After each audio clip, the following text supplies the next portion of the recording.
me.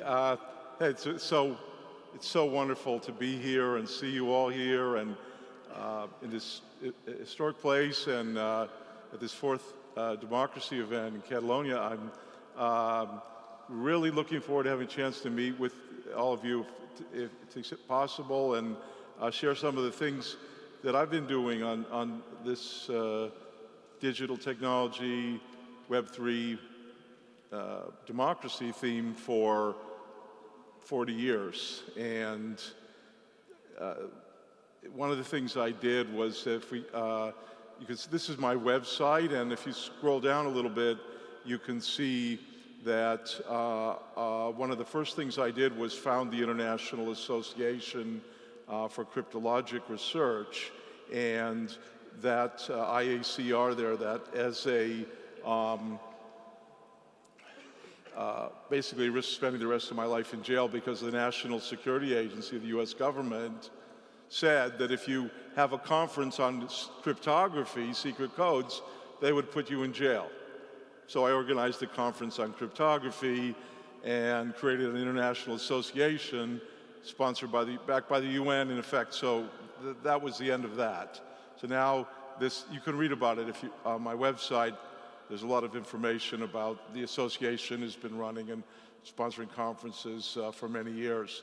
But what I'm here to speak to you about mainly is, of course, the voting work that I've done. And that started actually in '79. I published an article about electronic voting and mixing. And I'm not going to go into that, but you can read about that here. What I wanted to tell you about is some important stuff. So at Tacoma Park, Maryland, 2009, 2011, by invitation, we ran the city election for the city of Tacoma Park, Maryland.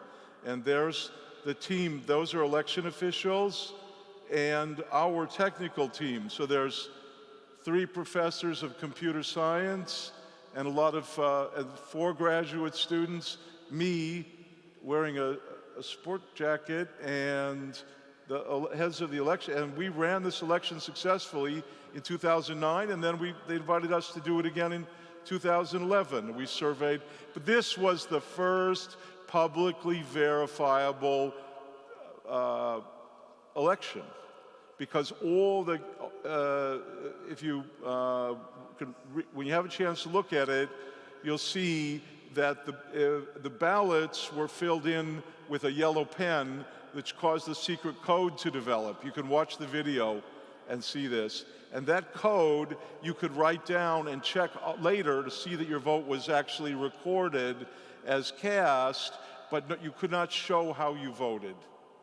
So, but everyone could check the website, and we had people independently around the world writing the verification code and checking this. So this was a globally verifiable election. Everyone could see that their vote was recorded correctly, and the global public could see that all the recorded votes were tabulated correctly, end to end, and very inexpensive to run it. We had to develop special inks and so on. And those 4 people got their PhDs.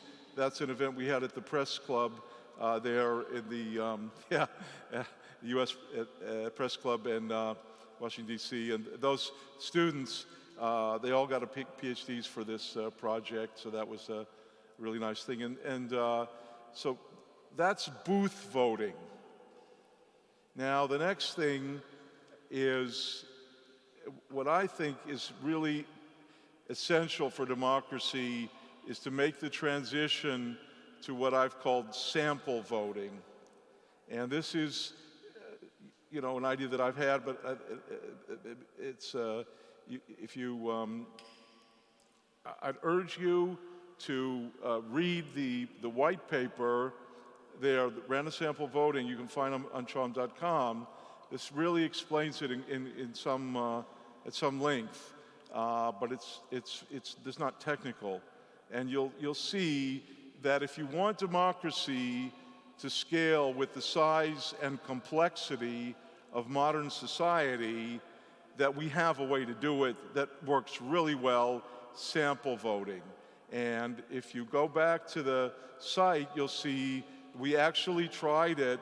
No, I'm sorry, to that page, the title, you'll see that we have actually tried it at the World Forum for Democracy, and we tested it, it worked perfectly, so that was pretty neat. And then this idea of sample voting, which is fundamental, we've also demonstrated recently in a different way, and that's what I call the seventh estate. So you have the fourth estate, you know, is the president. So, but the seventh estate was, I've claimed it for global digital democracy, for sample voting, and so if you maybe this website is blocked here in Catalonia, maybe, but you can see if you go to the seventh estate, there's a booklet, Grassroots Democracy, and this explains to you the motivation for this, how it works, and it points out that it's the only really effective way to show that a majority of the population is in favor of a certain proposition, to prove that irrefutably to the whole world. And the technology for it is all explained in this small booklet. It involves printing, cards and putting tape on them and shuffling them in a box. And there's a little bit of blockchain, but all the code exists. It actually has the link to the GitHub and everything. It's all proven, because we ran one of these elections in Austin, Texas a few months ago, and we were able to incentivize the voters by, they could win prizes, but not depending how they voted, but provably not manipulatable, and it all worked really nicely. So if you're interested in having an election somewhere where the government's not that keen on it, well, you just get a copy of this little booklet. It tells you exactly how to do it, and you don't have to be a, rocket scientist to read it. It's all laid out there, I think, pretty clearly, and it does work really well. And so I'm super excited about this technology, and planning to do a global referendum myself for a project that's related to the environment that's not yet public. But I urge you to have a look at this simple little booklet and see what you think. You should be able to convince yourself that the whole thing really works. And one of the key things in there is what are called decoy ballots.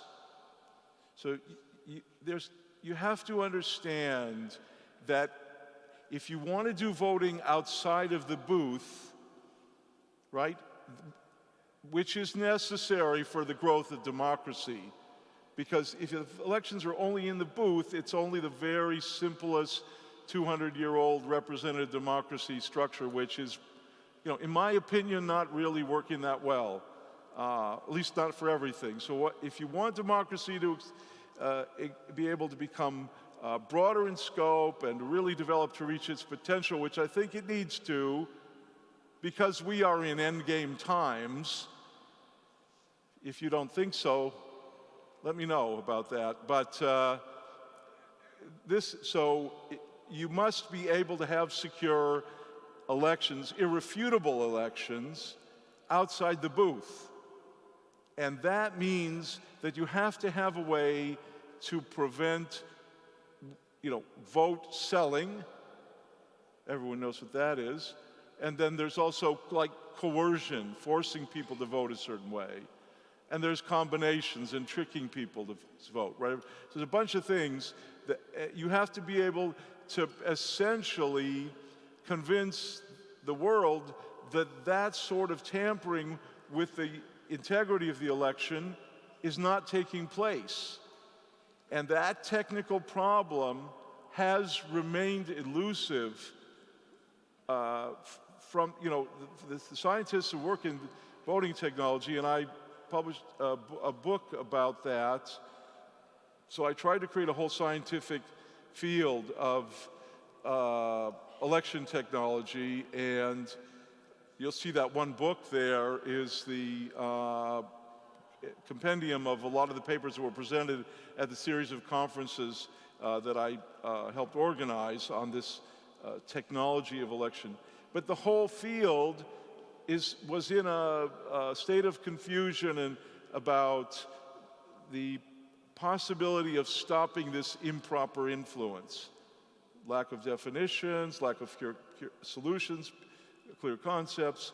And recently, we have solved that now with the VoteXX project, which was presented in Austria a month or two ago at the Vote ID conference, and you can see it on my site, and it also has its own site. There's a whole movie there you can watch about it, but it's a project involving about 9 scientists from around the world, and so we've been able to show that how to solve vote buying and coercion in an extremely effective manner that we were able to prove works in what's called the universal composability framework, which is the strongest way that computer scientists are able to prove that what they're doing makes sense.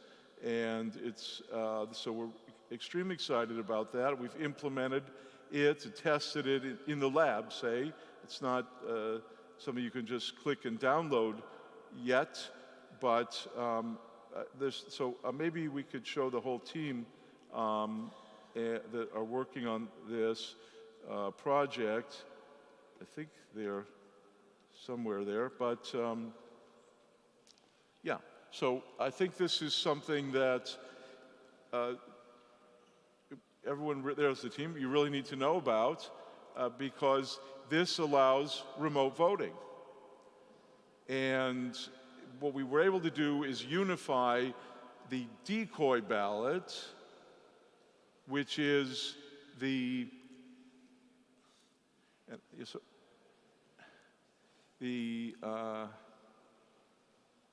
way to drive down the price of bought votes.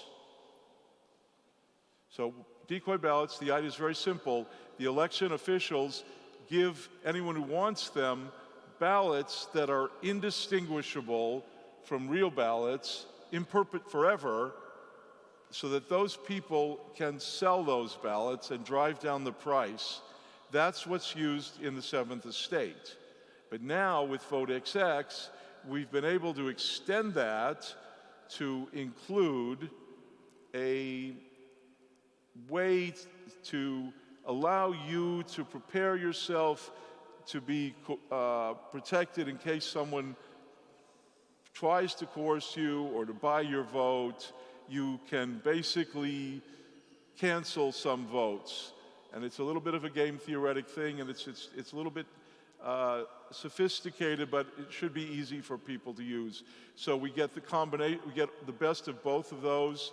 And so I would say that this VoteXX project has now pretty much solved the improper influence problem. I mean, you understand, I hope, why this is an issue, right, these days. Because with your mobile phone, you can make a live stream of your voting act from home and receive electronic payment online for voting a certain way. So the threat is greatly multiplied. The danger to the integrity of elections by outside of the booth is enormous now. It's not recognized by the official community, because they've moved to a lot of remote voting, so-called voting by paper mail from home. But it's now all subject to this kind of attack, and if that's ever done at scale and promoted, this will discredit an election, and that can, what happens when elections are discredited? You don't want that. So we have a technology that solves it, which allows remote voting, not just by paper or by electronic means. And so that really will protect democracy as currently practiced and allow it to scale to the size and complexity of modern civilization using sample voting. So again, I hope you have a chance to meet everyone here, talk to you, and maybe we can find ways to work together. We're open to any kind of collaboration. I think all of us democracy people have to work together. So it's so great to be here with all of you. Thank you very much.